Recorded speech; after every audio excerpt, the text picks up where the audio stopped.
Hey, what's going on folks? My name is Gray. You're watching Video Holocaust, where today I review two 1980s Hong Kong martial arts movies that have some very big names attached, both on camera and behind it, as I take a look at the Righting Wrongs series, known internationally as Above the Law 1 and 2. Above the Law stars Jackie Chan and Sammo Hung's lifelong friend and accomplished martial arts star in his own right, Yuen, who back in the early 1980s became something of a heartthrob in Japan. So Golden Harvest cast him in movies such as The Champions, Prodigal Son and Dreadnought for his legions of Japanese fangirls with yen to spare. But Above the Law was sadly the last big Golden Harvest production in which he would receive top billing.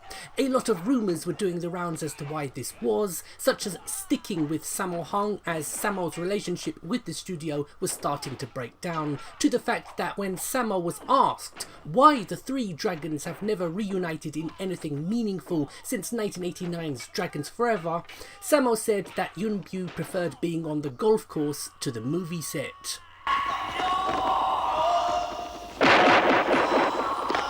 Now, any self-respecting action movie fan should be familiar with the three dragons of Jackie, Sammo and Yuen, but there's another classmate from their Peking opera days who deserves a mention, and that's director and fight choreographer Corey Yuen.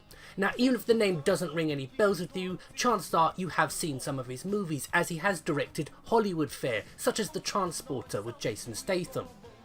And I can't leave out the reason why I bought this movie as a 13-year-old. Cynthia Rothrock. The Delaware native had really made a name for herself in Hong Kong cinema at the time, appearing in classics like Police Assassins with Michelle Yeoh and Millionaire's Express with Sammo Hung, and famously turned down the opportunity to fight Jackie Chan in the final reel of Armour of God in order to star in this movie. And on the subject of the increasing reliance on foreign sales to these movies, here's Cynthia fighting the main bad guy, played with absolute relish by Melvin Wong, who incapacitates Rothrock in the international cut, and she clearly survives. But this here is the Dragon Dynasty DVD release, which contains the original Cantonese ending and shows the death of Rothrock's character. Probably not something of much importance to many of you, but I thought I'd point it out as one of the few pleasures I have left is discovering all the changes made to 80s Hong Kong movies for different markets. Well, I don't know about you folks, but I certainly enjoyed revisiting this quintessential 80s Hong Kong action movie. Okay, it's got some massive flaws, but in terms of fight choreography and stunt work, it is certainly up there with the best of them. But we're not done, because 2 years later in 1988, Golden Harvest would release a sequel, with the title being the only connection to events of the first movie, and also starring Cynthia Rothrock in Above the Law 2, The Blonde Fury. Like another movie I've already reviewed from the same year, The Inspector Wears Skirts, which was produced to allow Jackie Chan's stuntman team a vehicle to strut their stuff, The Blonde Fury was brought to us by Sammo's stunt team. Yuen may be missing from proceedings, but besides the adorable ass-kicking Miss Rothrock, who is on top form here it has to be said, we are also joined by a few familiar faces from the era, such as the greatly underrated Chin Si-ho, who starred in Mr. Vampire and Tai Chi Master with Jet Li.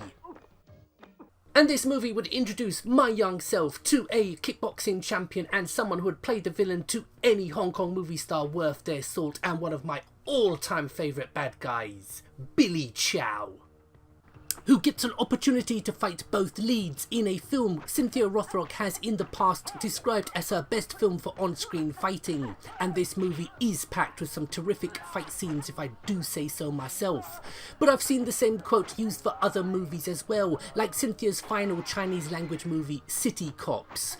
Now, despite Cynthia being at this point a bona fide star of Hong Kong cinema, Golden Harvest clearly had one eye on the ever increasing foreign market, so we also get to see some of the best the West has to offer, like Jeffrey Falcon and this big bastard, whose name I don't know, but he fights Jackie Chan briefly at the end of Armor of God 2. And speaking of endings, this is where I end this review, as Cynthia demonstrates her signature weapon, the bow staff.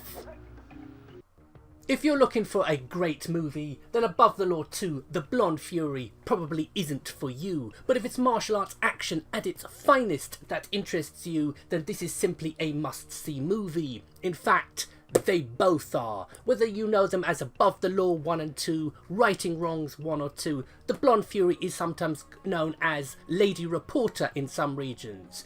Now, neither movie brings anything groundbreaking or different to the genre, but they are both excellent examples of the Hong Kong film industry at its height.